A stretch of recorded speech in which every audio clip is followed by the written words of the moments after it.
Hey everybody, welcome back to another edition of Inside Tiger Football, brought to you by Rib Crib. I'm Adam Hildebrandt alongside Tiger head coach Josh Blankenship. Coach, obviously last week was tough. As that game progressed, who did you see in terms of some players kind of stepping up and keeping heads high, kind of pushing guys through, even though that wasn't obviously the way you guys wanted that game to turn out? I thought our quarterback stayed poised for the game. I thought Jamison Mejia up front, I thought he stayed poised. Our running backs all wanted to keep going out, keep playing. Josh Wilhite's always steady. He's probably, and that's why he's a captain, but the warrior that he is, that never changes.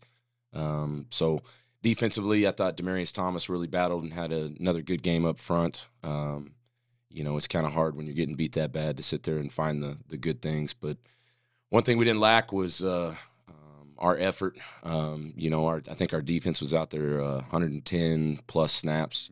And nobody wanted to tap out. I mean, we had a couple of concussions, but outside of that, the guys wanted to keep going out there. And so when they're giving you that, obviously you want to play better, but we got to coach better. There's all kinds of things that go into play there. But giving us the effort and warrioring all the way to the end till the buzzer runs out, that says a lot to me. You mentioned Demarius, and he's a guy we haven't talked about a ton just because part of his job is kind of to set up other defenders to make plays. What does he bring to the table in terms of kind of being the guy in the anchor in the middle of that defensive line? Well, it's, like you said, you don't all the time get the accolades because a lot of time your job is to spill something out to a guy that's supposed to make the tackle. I think that commitment to continuing to develop his technique and his craft and his responsibility, when you don't necessarily get all the sacks or the strip sacks, but you're playing sound defense, and that's what he's really bought into, and it's been fun to watch him grow. Another guy who ended up stepping up and making some big plays last week was Alan Scarborough. Came in at corner and had a couple passes broken up, had an interception. He hadn't played those extended snaps over the course of the season, really, at corner. So how impressed were you with his ability to not only play well, but make several plays over the course of that game? He's one of the highlights of the season for me. He was playing running back last year and somewhere in the spring because of our depth at running back, not a knock on Scarborough, but because of our depth at running back, trying to find a way to get him on the field more.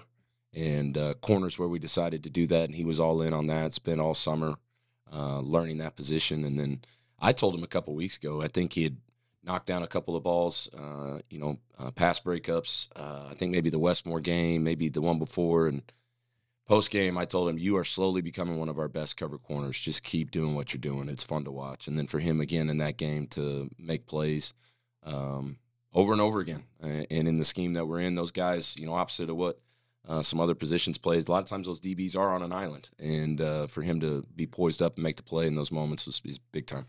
He's not the biggest guy on the field, so how does he kind of overcome that, especially in a situation where he is by himself sometimes? Yeah, trusting his technique, not having poor eyes. If he's in man, keeping his eyes where his eyes are supposed to be on his man, maintaining great leverage and body position, and then he's got a knack for making a play on the ball at the last second as that ball's coming into the receiver. And, that can be taught and that can be learned, but there's some instinct that he has there that's been pretty cool to tap into.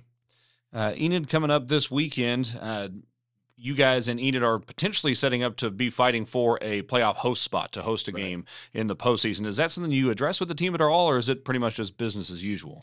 There's a blend of both, but primarily it's business as usual. We're going to have a 1-0 mentality, and the only thing we're thinking about is beating Enid this week and doing the things that we got to do to go play well and put ourselves in a position to win the game against Enid. I'm sure our guys are aware. I know our coaching staff's aware. We've been discussing about, as we're getting closer here, what needs to be done to play that game at home. It's no coincidence that beating Enid is a huge part of that, and it just so happens that they're our next game, which makes it pretty easy to stay locked in on what's important. Friday night after the game, I noticed Caleb Barnett go over and to help an injured teammate. It was after the handshake line, and he was basically helping guide him back to the locker room, kind of through the crowd and stuff. What does that say about him and him as a person after a game like that? To think of somebody else first and help him out. It's rewarding because that's ultimately a foundational, fundamental thing of what we're trying to instill in these guys is to be selfless players. That stuff carries over. It's not cliche. It's not some cheesy thing that we're trying to teach. When guys become selfless in all facets, Imagine what that does. We're talking about Demarius, being selfless enough to stick with his technique and make sure he spills something to a guy that's going to make the tackle. Those things are also evident in stuff like you saw Caleb doing. And post-game in that locker room after getting your butt beat like that, you'd think you could probably just try to imagine what that would be like, and it would shock you to know how many guys were going around making sure one another were okay, ready to go to work again. And then the group of the guys that stay and sweep and clean up the locker room because they know it's important to leave that place better than before we got there. A lot of times when things don't go your way, a lesser personal checkout on the things that you've said were important all along. Our kids aren't doing that. They're still locked in on what's important.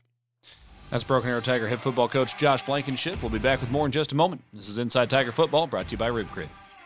Right now, get $200 from TTCU Federal Credit Union when you open a new checking account with direct deposit. What would you buy with $200? Cars, race cars, my own apartment, 100 coloring books, and a puppy. Or maybe some groceries and a tank of gas. $200 for whatever works for you from TTCU, because life is better in balance. Hey, everybody. Welcome back to Inside Tiger Football, brought to you by Rib Crib. I'm Adam Hildebrandt alongside Tiger Football head coach Josh Blankenship. Coach, you got 3 weeks left over the course of this regular season before we get into playoff time. What would you most like to see improve over the next 3 games here? Consistency. We've had games where we've played really well on defense and then self-inflicted things on offense. We've had games that we've played really well on offense and then, played poorly on defense. I think the Westmore game was probably the only one here as of recent that we've really put it all together. I want to see that again. This is the time we need to start clicking on all cylinders. This, like you said, 3 games going into the playoffs here, and this is where I want to see all our young guys not be young guys anymore. A cohesive unit that's used to playing together. You're always going to have injuries, and you're going to have different things where other guys and new guys or fresh faces are going to have to step in and rise up and, at the end of the season, but that's football. And this group's been together now going into week 8 the whole time. And so I'm anxious to see them go out and start performing as a whole team again. How important is individual player leadership to that, in addition to what you guys are trying to get them to do as coaches? Individual leadership's big, but when you've got group leadership, and accountability of what we believe in culturally, what we believe in, how we prepare, how we practice, how we treat the beginning of a game, pregame, how we start fast, how we start a second half, how we operate at halftime. If you've only got a couple of individual leaders, that stuff, there's no carryover. So to me, more importantly, is a group consensus. And if you've got a core group more than you've got a couple individuals, you got a better shot, which is why I'm encouraged, because we do have that core group. That's Broken Arrow Tiger head football coach Josh Blankenship. Will be joined by one of his colleagues when we return in just a moment. This is Inside Tiger Football, brought to you by Rib Crib. Recently, you've had to put your life on hold, and we're with you in this. At Ascension St. John, we're now open for appointments, and we are fully prepared for your safety in our care. As we open our doors again, our doctors, nurses, and care teams will continue to wear personal protective equipment. We've taken even more steps to clean and stringently disinfect all areas. We will maintain distancing in our waiting rooms, and will continue to limit visitors. And we will still screen all staff to protect their health and yours. Our emergency rooms are here 24/7. Please do not delay care. We're still delivering babies and performing surgeries. And we're open for your appointments, from specialists and surgical care to routine care and health screenings. Ask us about virtual visits. Ascension St. John continues to care for you, as we have been for almost a century. Thank you for trusting us. Hey, everybody. Welcome back to Inside Tiger Football, brought to you by Rib Crib. Adam Hildebrandt back with you, Josh Blankenship, joined by Justin Pruitt, who is over the offense as a whole, but also the offensive line. So let's kind of start from that perspective. Did you play line when you were a player? How did you get into the offensive line game, so to speak? Yeah, I did. I've been an offensive line guy my career. Okay. It's what I started off at in high school. It's what I kind of continued on with college, and it's what my passion is. Okay. Where'd you play in school, in college? I played at University of Central Oklahoma. Okay, very nice. The Bronchos. Yes, sir. So offensive line, from the layman's perspective, you get in a bunch of guys' way and try to shove guys around. Obviously, there's a lot more to it than that. So, what's something that's a little more nuanced in terms of the cohesiveness between those five guys up front, six or seven if you've got tight ends, that people might not realize? No offensive lineman ever does anything on an island. Anything that you do affects the guy next to you, right? So whether it be built into scheme or built into concept by personnel, right? Everything's done with a purpose. I would say that it's tough to just be a physical freak on the offensive line. It's more about playing and knowing the guy next to you over everything else. You've got different defenses that are going to throw different things at you. Three front, four front. For the wide receivers, they obviously have to know zone versus man, but those guys up front are going to have different linemen, different linebackers coming at them depending on what that front looks like. So how difficult is that on a week-to-week basis, having to go over different formations that you might see? You try to front load as much as you can, right? So everything we see structurally throughout a season should be something we've at least looked at in the summer and the fall camp leading up to. So nothing's necessarily new. It's just repackaged. Right? As long as they've seen it, they can be comfortable with it, communicate through it. And Jamison Mejia is a guy who hasn't been playing offensive line all that long, but he's in that left tackle spot, which is one of the most important positions. How has he kind of grown into that over the course of his time there, and what makes him capable of playing that position? He's always been a physical kid. Whatever position he would have played on the field, he would have been physical, tight end, defensive line, whatever. So he's kind of embraced that. The fact that he's gained weight, he's really worked on his craft, he's worked on his technique. All of those things kind of factor together to make him a functional kid. The fact that he's a tough kid and he's a hard worker too, those things are absolutely necessary to be a good offensive lineman. You've got you had a new starting quarterback this year. You had played two quarterbacks. One of them was just a sophomore. Caleb Barnett is just a sophomore. Caden Jones is a freshman. So you've got some younger guys that are in playmaking roles on this offense as a whole. How challenging is that to bring all those guys along together? Because we know it's unique playing as a young player, but now you're trying to fit multiple young players in on the same offense and make it cohesive. Yeah, you just have to build continuity throughout the season, right? Like it's never going to be a perfect thing when you start a season with a bunch of young guys, right? You can have pops, you can have flashes, you can have guys do great things, right? But the only way to replicate the feel of a game is to give them a football game, right? So, in my opinion, having young players early in a season can be tough, but by the end of the season, when they start to find their roles and they start to get familiar with each other, that's when you start to really see the successes, right? So, young athletes, young, good football players, there's no question, right? But time together as a group is really the key to success. Talking with offensive coordinator and offensive line coach Justin Pruitt. Let's round you out a little bit away from football. What do you like?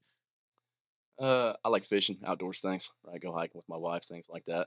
They do a lot of camping. Oh, yeah. Camping is. I got the pop-up trailer out of the garage for the wife to use. Starting tonight, she's taking the kids for fall break. So I'm obviously staying behind the call of the game tomorrow. So I like to hear that. That's good.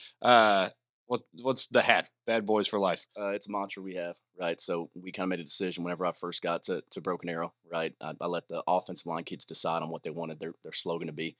This is what kind of leadership decided on, something we break down on, something that we kind of ride behind, right? So every group is going to have their own thing, right? Something that they kind of rally behind, and this is ours for the offensive line. Looking forward to seeing the Bad Boys in action tomorrow against Enid. Coach, thanks for the time. Yes, sir. We'll be back with more in just a moment. This is Inside Tiger Football, brought to you by Rib Crib.